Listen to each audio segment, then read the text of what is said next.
In the aftermath of the First Crusade, the victorious Crusaders stood victorious, gazing out over the lands they had conquered, a patchwork of territories that now needed to be secured and governed.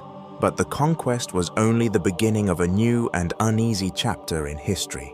The Holy Land was divided into a series of new territories: the Kingdom of Jerusalem, the County of Edessa, the Principality of Antioch, and the County of Tripoli. These Crusader states were established as footholds in the heart of the Near East, but they were fragile.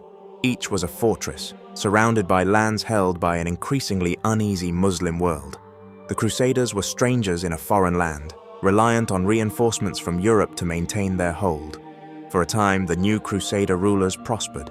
They built impressive castles, forged alliances, and established trade routes. Pilgrims flocked to Jerusalem, seeing firsthand the triumph of Christian armies. But just beneath the surface, resentment was brewing. In 1128, a new leader emerged, Imad ad-Din Zangi, the ambitious ruler of Mosul. He was a man of strategy, charisma, and an unshakable resolve to reclaim what had been lost. He began to unite the Muslim cities under his banner, launching campaigns to strengthen his power. The County of Edessa, the first Crusader state to fall into Christian hands, became Zangi's primary target. In 1144, he struck with a force that sent shockwaves across Christendom. Edessa fell, marking the first major victory for the Muslim world since the beginning of the Crusades. This was not just a military success, it was a sign that the Crusaders were not invincible. The news of Edessa's fall traveled swiftly to Europe, igniting fear and fury.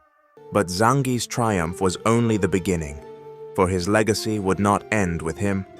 Upon his death in 1146, his son, Nur ad-Din, took up the mantle of leadership. Unlike his father, Nur ad-Din was a deeply devout ruler who saw the fight not merely as a matter of conquest, but as a divine mission, a mission to unite the Muslim world against the invaders. Under Nur ad-Din's leadership, the struggle became more than a series of skirmishes. It transformed into a holy war. He built schools, spread the teachings of Islam, and fostered a spirit of unity among his people.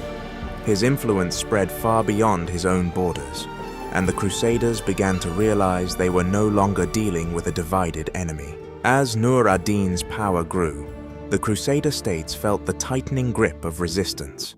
Castles once thought impenetrable began to crumble, alliances fractured, and whispers of a new crusade began to stir in Europe.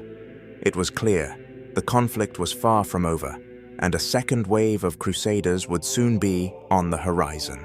Next time, we'll dive into Episode 4, the Second Crusade and Growing Tensions.